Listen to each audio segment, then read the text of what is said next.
नमस्कार मेरे प्यारे दोस्तों। आज हम उस मुकाम पर हैं जहां हमारी सालों की तपस्या, कई रातों की जागृति और किताबों से की गई दोस्ती का अंतिम परिणाम तय होने वाला है। दोस्तों, आपकी इच्छा शक्ति की परीक्षा है। अक्सर छात्र इन लास्ट के दिनों में घबरा जाते हैं, लेकिन याद रखें, रणभूमि में युद्ध केवल अस्त्रों से नहीं, हौसलों से जीते जाते हैं। जो यह अंतिम 10 दिन है, हमारी इच्छा शक्ति की परीक्षा के दिन है। दोस्तों, इन लास्ट 10 दिनों की सही रणनीति क्या है, किस प्रकार से हमें ये 10 दिन गुजारने हैं, किस प्रकार से अपनी तैयारी करना है इन 10 दिनों में, उसके बारे में जाने। रणनीति के कोई युद्ध नहीं जीता जा सकता। मान लीजिए दोस्तों, हम किसी युद्ध में जा रहे हैं, तो सबसे पहले हम किसी भी किले को तोड़ने के लिए, किसी भी किले को भेदने के लिए दोस्तों, उसके सबसे पहले चारों स्तंभों को तोड़ना पड़ेगा। गौर से समझिए दोस्तों, किसी भी किला को जीतने के लिए डायरेक्टली हम किसी किले पे डायरेक्टली हमला नहीं कर देते हैं, क्योंकि वहां की जो सिक्योरिटी होगी, चारों साइड पहले से सिक्योरिटी होगी। यदि हम डायरेक्टली हमला करेंगे तो उनकी जो सिक्योरिटी है वो हमारे ऊपर भी अटैक करेगी। इसी प्रकार से हम डायरेक्टली नहीं, उसे यदि 4 स्तंभ है उसके, तो हम सबसे पहले उसके जो पिलर हैं, तो पहले पिलर को तोड़ेंगे, दूसरे को, तीसरे को और चौथे को। इसी प्रकार से हमारी जो 10 दिन है, इनमें हम एक एक पिलर तोड़ेंगे। मतलब हम वह चीज समझेंगे कि किस प्रकार से इस किले को भेदना है, इस चक्रव्यूह को कैसे तोड़ना है, तो वो चीजें जानेंगे। क्या क्या पॉइंट्स हैं इनके जो है पिलर तोड़ने के। ठीक है दोस्तों, जिस प्रकार एक छोटा सा एग्जांपल समझिए। यदि मैं कोई एक थाली है ना, कोई एक थाली है, अगर इस पे मान लीजिए खिचड़ी आप सभी लोगों ने खाया होगा, इस पे अगर खिचड़ी है ना, ये खिचड़ी है मान लीजिए, तो इस पे अगर गरम गरम खिचड़ी किसी थाली पर परोस दी जाए, तो क्या आप इसे डायरेक्टली बीच में हाथ डाल के खाते हैं या साइड से निकालते हैं? गर्म होगी, बीच में यदि हम हाथ डालेंगे तो हमारे हाथ जलेंगे। दोस्तों, इसी प्रकार से हम किसी भी किले को छोटा छोटा करके साइड से, है ना, जहां से कमजोरी है वहीं से तोड़ते हैं। तो हम इसी प्रकार से जो परीक्षा को कौन से ऐसे पार्ट हैं कि जिसे आराम से छोटे छोटे भाग में उसको तोड़ सकें और उस पर विजय प्राप्त कर सकें। और ठीक है, तो चलिए हम जानते हैं, टाइम बर्बाद ना करते हुए। दोस्तों, आज का टाइम, इस समय 2020 भी चल रहा होगा। एक छोटा सा एग्जांपल और, कि ये समय है, आपने देखा होगा क्रिकेट कितने फॉर्मेटों में होता है, टेस्ट होता है, वनडे होता है, और 2020 और हमारे लिए ये जो है एक क्रिकेट की भांति है। जो 10 दिन बचे हैं, तो समझ लिए हमारे लिए 10-10 का मामला है, यानी 10-10, है ना। तो आपने देखा होगा जो 2020 है, बहुत तेज फॉर्मेट है, यानी बहुत तेजी से रन बनते हैं, बहुत तेजी से विकेट गिरते हैं। तो इससे आपने यह समझा होगा कि जितनी हमारी टेकने की क्षमता है। और चलिए हम समय बर्बाद ना करते हुए आगे चलते हैं। कुछ चीजें इंपॉर्टेंट हैं, देखते हैं हम, क्योंकि आपका समय बहुत कीमती है। तो चलिए दोस्तों, सबसे पहले हमें क्या की है, हमारी सक्सेस की क्या की है, उनको जानते हैं। तो सबसे पहले दोस्तों, हमारा लक्ष्य स्पष्ट होना चाहिए, यानी क्लियर गोल होना चाहिए। पहला पॉइंट यह है ना। दूसरा है कंसिस्टेंसी। कंसिस्टेंसी बहुत जरूरी है दोस्तों हमारे इस एग्जाम के लिए। हम इतने बड़े एग्जाम में बैठ रहे हैं, वह जो है कंसिस्टेंसी का भी एक बहुत बड़ा महत्व है। ठीक है, चलिए इसके बाद रिवीजन असली गेम चेंजर है दोस्तों। अब लास्ट दिनों में सबसे महत्वपूर्ण तथ्य है रिवीजन। ठीक है, रिवीजन। इसके बाद है मॉक टेस्ट और प्रैक्टिस। दोस्तों, जितनी ज्यादा प्रैक्टिस उतना ज्यादा परफेक्ट। तो ठीक है, तो मॉक टेस्ट की जो है प्रैक्टिस करनी है बार बार। ठीक है, चलिए उसके बाद है टाइम मैनेजमेंट।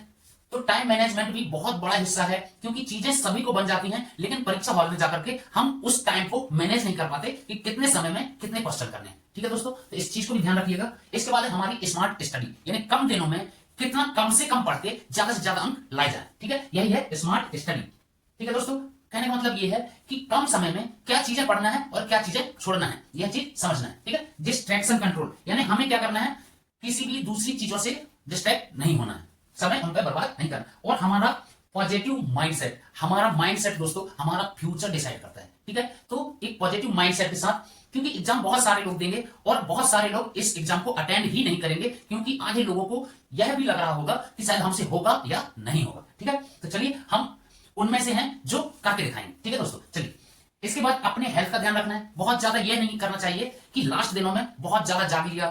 ठीक है, तो एक सही कंसिस्टेंसी और डिसिप्लिन के साथ हमें अपनी तैयारी करना है, अपने स्वास्थ्य का भी ध्यान देना है। ठीक है दोस्तों, इसके बाद हम देखेंगे सही गाइडेंस। दोस्तों, सही गाइडेंस भी बहुत जरूरी है। आपके जो मेंटर हैं उनने जो गाइडेंस दिया है उनको फॉलो करें, 50 लोगों पर ध्यान ना दें। ठीक है दोस्तों, आपने जो पढ़ा है उस पर विश्वास रखें। ठीक है, चलिए सफलता के जो सूत्र हमने बताया, जैसे स्पष्ट लक्ष्य होना चाहिए। सबसे पहले हमें यह पता होना चाहिए कि हम किस चीज का एग्जाम दे रहे हैं, किस चीज के लिए बैठ रहे हैं और हमें क्या बनना है, कितनी मेहनत करना है, यह है हमारा स्पष्ट लक्ष्य या गोल हमारा क्लियर होना चाहिए। ठीक है। दूसरे में हमने देखा था टाइम मैनेजमेंट। ठीक है दोस्तों, डेली हम जिस प्रकार से टाइम मैनेजमेंट के साथ हमें लास्ट 10 दिनों में कितना पढ़ना है, कितना रिवीजन करना है, अब जो है पढ़ाई का समय गया, अब सिर्फ आपको रिवीजन करना है, कितना टाइम करना है डेली वो अपना सेट करिए और अपने टेस्ट लगाइए। ठीक है दोस्तों, फालतू की ओवरलोड नहीं लेना है, जो चीजें हमने पढ़ा है उसको टाइम टेबल के हिसाब से आराम से आप रिवीजन कीजिए, पढ़ाई करिए, रिवीजन करना है उसी चीज का। ठीक है, और ब्रेक भी लेना है, तीनों चीजों को बैलेंस करके हमको टाइम मैनेजमेंट करना है। ठीक है, इसके बाद कंसिस्टेंसी। कंसिस्टेंसी हमने देखा जैसे लगातार हमें टेस्ट लगाने हैं। ठीक है, डिसिप्लिन के साथ टाइम, अपना टाइम फ्रेम बनाइए और कंसिस्टेंसी के साथ बस 10 दिन आपने क्या है पूरा revision, practice, mock test, PYQ, इन चीजों का रिवीजन करना है। ठीक है, आपने जो पढ़ा है उसी को एक्स्ट्रा अभी फालतू चीजें पढ़ने की जरूरत नहीं है। चलिए, इस वक्त स्मार्ट स्टडी, जैसे हमने पहले बताया कि पढ़ना सिर्फ हमको पढ़ना पर नहीं है, चीजों को समझना है। ठीक है, उनके जो इंपॉर्टेंट नोट्स हमने बनाए होंगे उन्हें क्या बोलते हैं, आपको अपने माइंड में उस चीज का मैप बनाना है। किसी चीज को, जो चीज पढ़ते हैं उनको समझना है, अपने माइंड में उस चीज का मैप बनाना है। ठीक है, और खुद को पढ़ाना है। ठीक है, यानी अपने आप से खुद क्वेश्चन करने हैं कि क्या मेरे को ये चीजें सही तरीके से आ रही हैं, कहीं इन चीजों में गैप तो नहीं हो रहा है, कोई चीज छोटी छोटी जो त्रुटियां हैं यदि वो हो रही हैं तो उसके लिए एक छोटा सा नोट्स बनाइए और उनको फिर सुधारिए। ठीक है, इसके बाद दोस्तों रिवीजन है असली गेम चेंजर। ये हमने देखा कि हमारा जो रिवीजन है, हमने जो पढ़ा उसे बार बार रिवीजन करना है। ठीक है, और यही गेम चेंजर है। आखिरी के दिनों में अब एक्स्ट्रा चीजों पर लोड लेने की जरूरत नहीं है, एक्स्ट्रा टॉपिक। हाँ, अब यदि आपको लगता है कुछ ऐसे टॉपिक हैं जो कम से कम, जो जल्दी से जल्दी कम से कम समय में पढ़ के उनमें से भी कुछ नंबर लाए जा सकते हैं, तो जरूर उनको भी नोट करिए, पढ़िए, कम से कम समय में बार बार रिवीजन कीजिए। ठीक है, डिस्ट्रैक्शन जैसे बताया, मोबाइल, सोशल मीडिया, पढ़ते समय फालतू की चीजें बिल्कुल स्टॉप कीजिए। ये 10 दिन इनको आप कम से कम यूज कीजिए, जितना अगर आपको बहुत इंपॉर्टेंट है तब, नहीं तो आप ये 10 दिन बिल्कुल इनका त्याग कीजिए। ठीक है दोस्तों, मॉक टेस्ट प्रैक्टिस बहुत इंपॉर्टेंट है। ठीक है, फुल कॉन्फिडेंस के साथ, जहां भी हमारी गलतियां हो रही हैं, हम अब लास्ट स्टेज है, पढ़ रहे हैं, तो उनका रिवीजन फुल कॉन्फिडेंस के साथ की। अब हमारी ये सारी चीजें क्लियर हो गई हैं, उसके बाद आगे की चीजें देखिए, डरना नहीं है, आगे बढ़ना है। ठीक है, सीखना है दोस्तों। चलिए, तो पॉजिटिव माइंडसेट। ठीक है दोस्तों, हमारा माइंडसेट पॉजिटिव होना चाहिए कि सारी चीजें हमारी क्लियर हैं और हम अपने आप पर पूरा भरोसा होना चाहिए। ठीक है, कि हम यह चीज कर लेंगे, जब दूसरे लोग कर रहे हैं तो हम भी जरूर कर लेंगे। पूरी आपकी दृढ़ इच्छा जो है दोस्तों, वह आपको सफलता की ओर ले जाती है। ठीक है, हेल्थ का ध्यान रखना, 6-7 घंटे बराबर डेली नींद लेना है। ठीक है, हल्का एक्सरसाइज करिए, अच्छा खाना खाइए, फोकस रहिए, क्योंकि ये सारी चीजें, एक्सरसाइज और ये सारी चीजें आपके फोकस को बढ़ाती है। ठीक है, चलिए, और सही गाइडेंस, जैसे बताया, आपके जो टीचर्स होंगे, मेंटर्स होंगे, या जो सही चीजें बता रहे हैं, ज्ञान कहीं से भी मिले उसे ग्रहण कीजिए। जो आपको लग रहा है कि ये चीज फॉलो करने वाली है उसे फॉलो करिए, बाकी नेग्लेक्ट करिए। ठीक है दोस्तों, तो एक सही गाइडेंस बहुत जरूरी है। आपका मेंटर्स आपका एक पल में गेम बदल सकता है दोस्तों, इस चीज को याद रखिए। एक मेंटर्स या एक जो टीचर है, एक गाइडेंस करने वाला है, जो 1 मिनट में पूरे गेम को चेंज कर सकता है। इस चीज का भी याद रखिए, सही गाइडेंस बहुत जरूरी है। एक एग्जाम्पल के लिए, मान लीजिए आपको पता है कि यहाँ पर एक कोई हीरा है ना, मैं अगर इस साइड को पूरे दिन भी अगर इस हीरे को खोदता रहूं, या इधर को पूरे दिन भी खोदता रहूं इस डायरेक्शन में, तो क्या मैं इस हीरे को पाऊंगा? नहीं। यहां को इस डायरेक्शन में खोद रहा हूं पूरे दिन, पता नहीं कितना गड्ढा खोदूंगा, पूरी मेहनत बेकार जाएगी। क्यों? क्योंकि यदि कोई डायरेक्टली अगर मेरे को यह बता दे कि सिर्फ आप यहां खोदो, है ना, तो मैं डायरेक्टली वहां जाऊंगा, 5 मिनट की मेहनत के बाद वो चीजें मिल जाएंगी। यही है, आपको सही डायरेक्शन, सही जगह बताने वाला कोई एक मेंटर भी बहुत जरूरी है। ठीक है दोस्तों, इसलिए गाइडेंस बहुत जरूरी है। ठीक है, चलिए,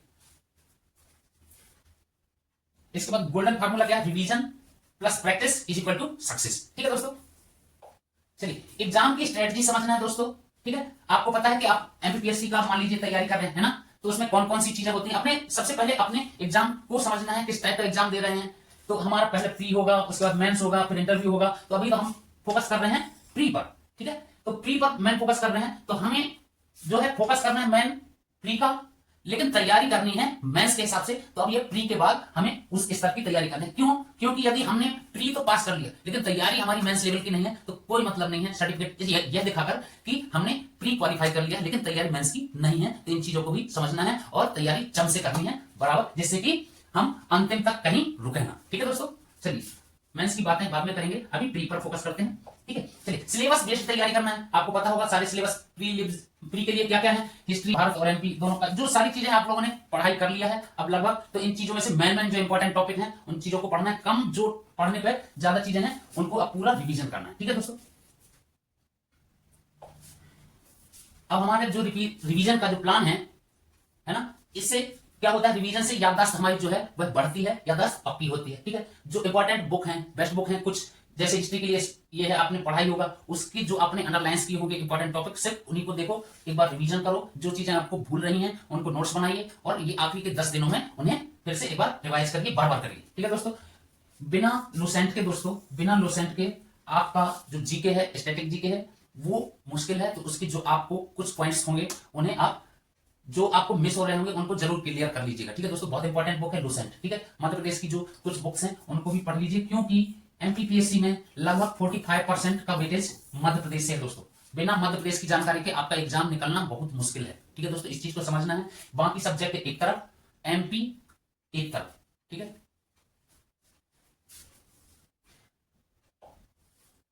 चलिए दोस्तों, अब क्या गलतियां हैं जो हमें नहीं करनी, ठीक है। किताबें जो 10 किताबें ना पढ़ करके एक किताबों को 10 बार पढ़ना है, चीजें समझ आई दोस्तों। मैंने क्या कहा, 10 किताबें एक साथ मत पढ़ो, है ना, 10 किताबों की तरह अब मत भागो, आपने एक किताब पढ़नी है और एक किताब को 10 बार पढ़नी, ठीक है। 10 किताब पढ़ने से अच्छा है एक किताब को 10 बार पढ़ो, ठीक है। मतलब रिवीजन, बार बार रिवीजन करिए, ठीक है। प्रैक्टिस करिए, प्रैक्टिस से परफेक्ट बनते हैं, ठीक है। बिना रिवीजन की के नई चीज मत जोड़ो, ठीक है। यदि किसी चीज का आपने रिवीजन नहीं किया है ना, तो फालतू की नई चीजें जोड़ना नहीं है और ना ही आपके पास टाइम है, ठीक है। सिर्फ पढ़ते रहना भर नहीं है, प्रैक्टिस भी करना है, यानी सिर्फ पढ़ना नहीं है, प्रैक्टिस भी करना है। यहां वही चीज लिखी, सिर्फ पढ़ते रहना और प्रैक्टिस ना करना, है ना, यह बहुत बड़ी गलती है, ठीक है। गलतियों का, ठीक है, अपनी जो गलती है ना उनका एक नोट्स भी बनाना है, ठीक है। क्या लिखा, प्रैक्टिस, रोज मॉक टेस्ट लगाने हैं, फुल मॉक टेस्ट लगाने हैं और उनमें जो गलतियां हो रही हैं उन्हें नोट भी करना है, ठीक है। चल कुछ पॉइंट और देख लेते हैं। अब दोस्तों जो है हमारे पास एक 10 दिनों का सिंपल छोटा सा प्लान है, वो मैं बता देता हूं आपको, उसको भी देखिएगा, ठीक है, कि 10 दिनों में कैसे क्या करना है, ठीक है। हमारे जो लास्ट के 10 दिन है ना, उसके लिए छोटी सी स्ट्रेटजी, ठीक है।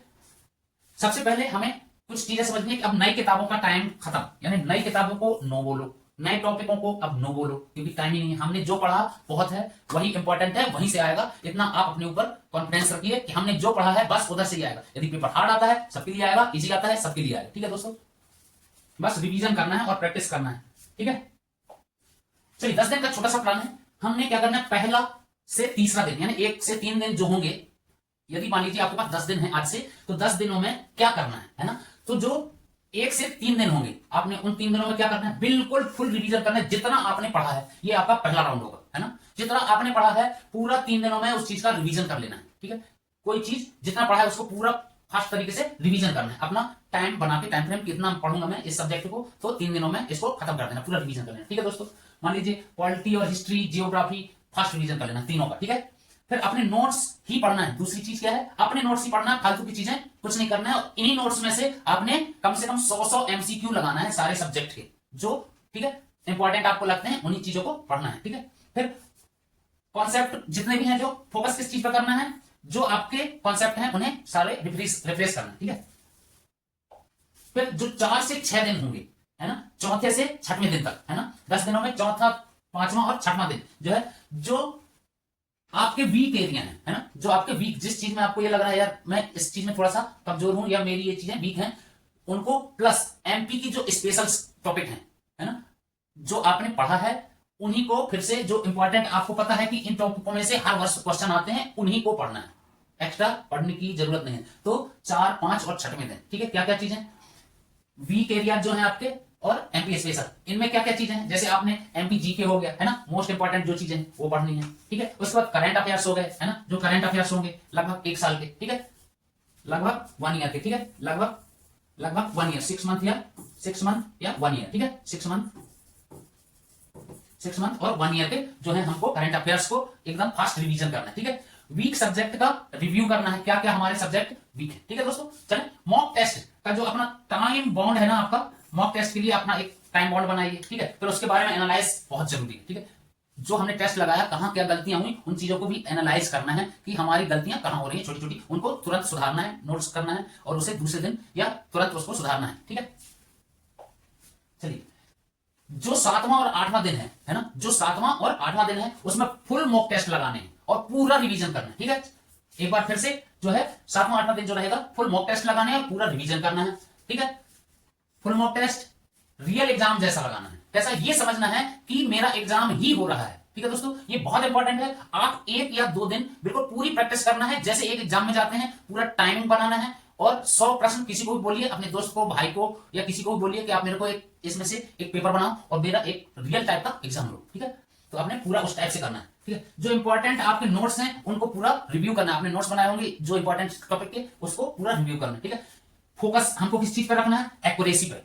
हमने कोई टेस्ट लगाया उसमें हमारी एक्यूरेसी जो है कितने प्रतिशत सही हो रहे हैं और कहां कहां पर गलतियां हो रही हैं हमको नोट कर लेना है और तुरंत सुधारना है। ठीक है, क्योंकि टाइम अब हमारे पास सिर्फ 2 दिन का बचेगा। ठीक है दोस्तों, टाइम मैनेजमेंट करना है। अगर मान लो आपने ये पूरा टेस्ट टाइप से पेपर लगाया, आपको यह लग रहा है कि 100 क्वेश्चन मेरे इतने टाइम पर नहीं हो रहे हैं जो टाइम फ्रेम है हमारे एग्जाम का, तो फिर आपको एक्यूरेसी के साथ साथ आपको टाइम स्पीड बढ़ाना पड़ेगा कि आपको ये कवर करना पड़ेगा कि 3 घंटे में ही मेरे सारे, या 2 घंटे का जितना भी टाइम होता है, तो उसमें 2 घंटे में मेरे सारे क्वेश्चन हो जाए। ठीक है, फिर जो 9वां दिन रहेगा वो अल्ट्रा रिवीजन वाला डे रहेगा दोस्तों। जो 9वां दिन है अल्ट्रा रिवीजन, यानी सारी बुकों का जितना आपने पढ़ा है पूरी चीजों का निचोड़ पूरा रिवीजन एक दिन में कर लेना है। ठीक है, जो अपने शॉर्ट नोट हैं, formula, fact, math, dates, articles, ये बहुत इंपॉर्टेंट है। आपके जो शॉर्ट नोट्स बनाए होंगे उसमें कुछ फार्मूला बनाए होंगे आपने, है ना, कि कौन सी चीजों को कैसे याद करने के लिए कौन सा फार्मूला है, फिर फैक्ट चीजें कौन सी हैं, है ना, मैथ्स को क्या बोलते हैं, कैसे बनाना है, कहां पर क्या चीजें हैं, इंपॉर्टेंट डेट्स हैं, आर्टिकल्स हैं, इन चीजों को बहुत अच्छे तरीके से पढ़ना है ना। फालतू की ब्रेन में ओवरलोडिंग नहीं लेनी है, जो फालतू की चीजें उनको नहीं पढ़ना है। ठीक है, जो आपने पढ़ा, जिसका बार बार रिवीजन कर लिया 7-8 दिनों में, उन्हीं चीजों का बार बार रिवीजन करना है। ठीक है दोस्तों, बार बार मैं बोल रहा हूं, रिवीजन एंड रिवीजन का टाइम ये फालतू की चीजें पढ़ने का नहीं है। ठीक है दोस्तों, लास्ट का जो दिन होगा 10वां दिन, ठीक है, लास्ट का जो 10वां दिन है आपके लिए, मान लीजिए वो एग्जाम का दिन, जैसे आज है नाइट, तो कल जो होने वाला दिन है, मान लीजिए मॉर्निंग में आपकी एग्जाम है, तो उस नाइट में क्या करना है, या दिन में, वो दिन में एक दिन पहले आपको क्या करना है, सिर्फ आपको नॉर्मली लाइट रिवीजन करना है 2-3 घंटे का नाइट में। ठीक है, 1-2 घंटे का, मान लीजिए 7 से 10 आपने रिवीजन कर लिया। जो चीजें हैं फालतू की टेंशन लेनी नहीं है, बिंदास तसल्ली से आराम करना है, दिमाग में टेंशन देनी नहीं है, फालतू ज्यादा सोचना नहीं है और आराम से सो जाना है। ठीक है, फुल कॉन्फिडेंस के साथ सुबह उठना है, अपने जो भी है आराम से फ्रेश हो और टेंशन मुक्त होकर। अब यह नहीं सोचना है क्या आएगा कैसे आएगा, जाके सीधे एग्जाम में बैठना है। ठीक है, ठीक है दोस्तों, चलिए कुछ गलतियां हैं वो चीजें हमें नहीं करनी है। तो जो हमारे फैक्ट मिस्टेक हैं, कॉन्सेप्ट मिस्टेक हैं, जो सिली मिस्टेक्स हैं, ठीक है, इन चीजों से बचना है। ठीक है, फिर गोल्डन रूल क्या है, गैस वर्क कम करो, फालतू की चीजें सोचना नहीं है। ठीक है, इजी क्वेश्चन पहले अटेम्प्ट करना है। एग्जाम हॉल की बात बता रहा हूं, क्या करना है, एग्जाम हॉल में जाते हैं तो क्या करना है, हमें फालतू की चीजें ज्यादा सोचना नहीं है, एग्जाम पे फोकस करना है। इजी क्वेश्चन से जो है उनको सबसे पहले अटेंड करना है। जो क्वेश्चन आपने वन साइड में देखा और आपको लग रहा है कि हाँ इसका ये राइट आंसर है, उसको पहले कीजिए। ठीक है, किसी भी क्वेश्चन पे फंसना नहीं है, टाइम बर्बाद नहीं करना। ठीक है, तो इसके टाइम वेस्ट मत करना, एक क्वेश्चन पर ज्यादा टाइम नहीं लगा। तो चलिए दोस्तों, कुछ हम इंपॉर्टेंट टॉपिक देखेंगे जिसमें से हर वर्ष प्रश्न बनते हैं, तो जरूर उनको एक बार जो आपने पढ़ा है उनमें से जरूर उन टॉपिक को भी एक बार जरूर रिवाइज कीजिएगा, क्योंकि ये ऐसे टॉपिक हैं जो हर साल इनमें से प्रश्न जरूर बनते हैं। तो चलिए, हम सबसे पहला टॉपिक है दोस्तों टांटिया मामा के बारे में, है ना, टांटिया मामा के बारे में जरूर पढ़ना है। ट्राइब्स में टांटिया मामा है, उनमें से एक प्रश्न जरूर बनता है। ठीक है, उसके बाद अल नीनो या, ठीक है, ये जलवायु से है, जलवायु में अल नीनो। इसके बाद है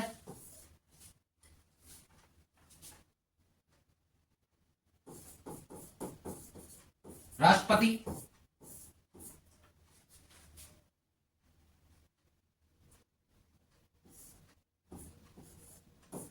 जज। इसमें से आर्टिकल में से है ये वाला, इसको जरूर देखिए दोस्तों, आर्टिकल्स, इनके बीच में से आर्टिकल जरूर आता है, या गवर्नर के बारे में। ठीक है, राष्ट्रपति या गवर्नर या जजों के बारे में से। ठीक है, गवर्नर लिख लीजिएगा।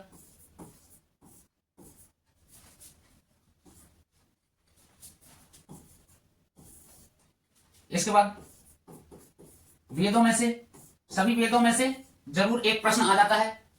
तो वेद हो गए, उपनिषद हो गया, इन टॉपिक को यानी छोटा छोटा जो आपने पढ़ा है उन्हीं में से इन टॉपिकों को एक एक बार फिर से रिवीजन कीजिएगा। नर्मदा नदी एक ऐसा टॉपिक है, हर वर्ष एक प्रश्न नर्मदा नदी से आता है या किसी भी एक नदी के बारे में जरूर पढ़िएगा। ठीक है दोस्तों, नदियों में से एक क्वेश्चन जरूर है। ठीक है, नदी में नर्मदा नदी बहुत इंपॉर्टेंट है। नदियां सारी इंपॉर्टेंट जो आपको लगता है वो पढ़िएगा, लेकिन नर्मदा नदी पर एक नजर जरूर मारिएगा, पक्का एक प्रश्न हर वर्ष आता है इसका। ठीक है,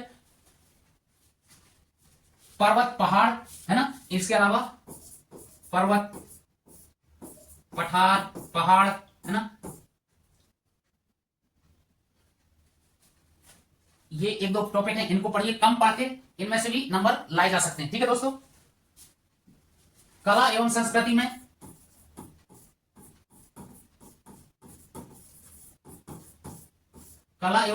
में मध्य प्रदेश की कला संस्कृति में एक बार एक नजर मारिएगा, मध्य प्रदेश की कला संस्कृति पर। ठीक है, जो आपको लगता है मध्य प्रदेश के कुछ किले हैं उनके बारे में देखिए। ठीक है, ओडीओपी देख लीजिएगा। ठीक है,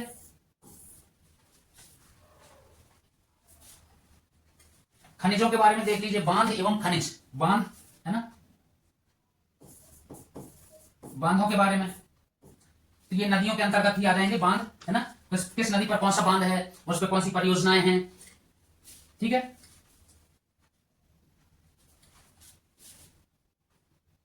फिर मध्य प्रदेश के जो कुछ महत्वपूर्ण क्रांतिकारी हुए हैं उनके बारे में, उनके जीवन के बारे में और उनके योगदान के बारे में देखिएगा। ठीक है, मध्य प्रदेश की क्रांति में भाग लेने वाले जो जननायक थे उनके बारे में। ठीक है, तो टांटिया मामा हो गए, इसी प्रकार से और भी लोग हैं जो।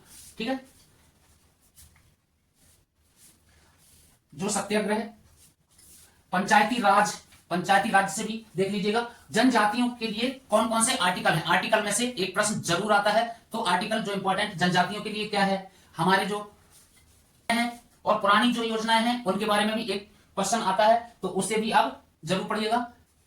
इसके बाद खेल जगत में से आप उसमें से भी पढ़ सकते हैं, मध्य प्रदेश के कौन से ऐसे खिलाड़ी हैं जिन्हें अवार्ड मिले हैं एक साल के अंदर अंदर के। ठीक है, किन्ने कौन से अवार्ड्स जीते हैं, ये भी बहुत इंपॉर्टेंट है, तो आप इन्हें भी पढ़ सकते हैं। और वंश, जो मध्य प्रदेश में कौन कौन से वंश हैं उनमें से भी एक प्रश्न आ जाता है। सिलेक्शन कैसे डिसाइड होगा कि आपने 45% क्वेश्चन जो होंगे मध्य प्रदेश से होंगे। ठीक है दोस्तों, 45, बाकी जो है 50 या 55% जो है बाकी अदर सब्जेक्ट से होंगे। ठीक है, तो आपने सबसे ज्यादा एमपी फोकस करनी है, चाहे वह हिस्ट्री हो, चाहे वह पॉलिटी हो या कोई अदर सब्जेक्ट हो, उसमें से आपने सबसे ज्यादा फोकस करना है मध्य प्रदेश पर। ठीक है दोस्तों, तो जरूर, और आपके इस बार के एग्जाम में आपका है माइनस मार्किंग। ठीक है, माइनस मार्किंग है, तो आपको यह भी ध्यान देना है कि ज्यादा चीजें गलतियां नहीं करनी है, क्योंकि जो नंबर आपके आए हैं वो भी आपके माइनस हो सकते हैं। तो जो चीजें आपको क्लियर हैं वही चीज करिएगा, ज्यादा तुक्काबाजी करने की जरूरत नहीं है। ठीक है, यदि पेपर हार्ड है तो सभी के लिए है, नहीं है तो सभी के लिए नहीं है दोस्तों। ठीक है, क्योंकि जो पेपर है सिर्फ आपके पेपर का एक पैटर्न क्या है कि 100 नंबर का मान लीजिए पेपर है ना, 100 नंबर का पेपर है तो 50 नंबर का पेपर तो सारे लोगों से बनेगा। ठीक है दोस्तों, इस चीज को बहुत अच्छे से समझिएगा, 50 नंबर का पेपर सभी लोग नॉर्मली कर पाएंगे। ठीक है, अब इसमें से 30 नंबर का जो है, 30 नंबर ऐसे होंगे जिसने मेहनत किया है, लगन से पढ़ाई किया है, वो 30 नंबर, और मतलब कि 80 नंबर का पेपर वही बंदा कर पाएगा जो मेहनत या पूरे डेडिकेशन के साथ पढ़ाई किया है, जिसका फोकस ये था कि हाँ मुझे करना है, कुछ करना है और इस एग्जाम को फेस करना है। और 20% से 10 से 20% ऐसे प्रश्न होंगे, कोई फटे तक भी जोर लगाए तो उनको नहीं आएंगे, और यही 10 क्वेश्चन जो है आपकी रैंक, आपका चयन डिसाइड करते हैं दोस्तों। इस चीज को बहुत डीपली समझिए, 10% ऐसे क्वेश्चन होंगे जो बहुत बहुत बहुत तैयारी किया होगा, 2-3-4 सालों से किया होगा, बहुत पुराने समय से करना होगा, वो 10 मार्क्स के जो 10 क्वेश्चन होंगे वो उन्हीं को बनेंगे। इस फैक्ट को आप बिल्कुल समझिए। ठीक है, 10 प्रश्न ऐसे होंगे जो बहुत सारी कोचिंग्स हैं, दुनिया में जितने भी सारे लोग हमारी इस चीज की तैयारी कर रहे हैं, फटे तक जोर लगाएं तो भी नहीं बनेंगे। ये चीज में बिल्कुल, मेरी चीजें आपको बेशक बुरी लग सकती हैं, क्योंकि मैं खड़ी बोली में बोल रहा हूं, पढ़ाने वालों को भी पता नहीं होगी, वो तब रिजल्ट आएगा, आप गूगल में सर्च करना शुरू करेंगे तभी उन लोगों को भी पता चलेगा। ठीक है दोस्तों, तो मेरी इन बातों का अन्यथा ना लिया जाए, क्योंकि ये मैं फैक्ट बता रहा हूं, 10 सालों को मैंने एनालाइज किया हुआ है इन चीजों का, इसलिए मैं वह चीज बोल रहा हूं। बिल्कुल सभी लोगों को बेशक बातें सुनने में कड़वी लगेंगी, लेकिन ये 100% फैक्ट है। ठीक है दोस्तों, कुछ ऐसे क्वेश्चन आएंगे कि जो सबकी दिमाग की बत्ती गुल कर देंगे। ठीक है दोस्तों, तो जरूर इन चीजों में नहीं पढ़ना है कि जो बन रहा है तो सबको बनेगा, नहीं बन रहा है तो सबसे नहीं बनेगा। अब वह जो 10 नंबर है, बहुत से लोग लगाएंगे तुक्का। क्या करेंगे? बहुत से लोग लगाएंगे तुक्का। जिनका बैठ गया तुक्का सही, उनके नंबर हो गए ज्यादा। तो ये 10 नंबर जो है ना, वही डिसाइड करते हैं 10 क्वेश्चन आपका रैंक। या तो वो 10 तुक्का लगाने के चक्कर में आपके माइनस भी होंगे, है ना। ठीक है, या तो आप ये आइडिया लगाएंगे, स्किप मेथड भी है कि कौन सा सही होगा कौन सा नहीं होगा, उस तरीके से भी यदि तुक्का लगाना है तो आप बहुत सोच समझकर तुक्का लगाएंगे, क्योंकि अब तुक्का का टाइम नहीं है। पहले चल जाता था तुक्का, लग गया तो ठीक, नहीं लगा तो ठीक। तो इसलिए जो पेपर बनता है फुल कॉन्फिडेंस के साथ, कोई गलती करने की जरूरत नहीं है। एक एक मार्क्स आपके लिए बहुत जरूरी। ठीक है दोस्तों, तो चलिए दोस्तों, उम्मीद करता हूं आपको चीजें पसंद आई होंगी। यदि पसंद आई है तो एक लाइक सब्सक्राइब कीजिए। हमारा ये छोटा सा परिवार है, सभी को बिल्कुल फ्री शिक्षा की ओर हमारे चैनल पर जो चीजें हैं सारी बिल्कुल फ्री एंड फ्री हैं। तो दोस्तों, मैं उम्मीद करता हूं आप लोग हमारे इस छोटे परिवार को बड़ा करेंगे, बढ़ाएंगे। Thank you. जय हिंद, जय भारत।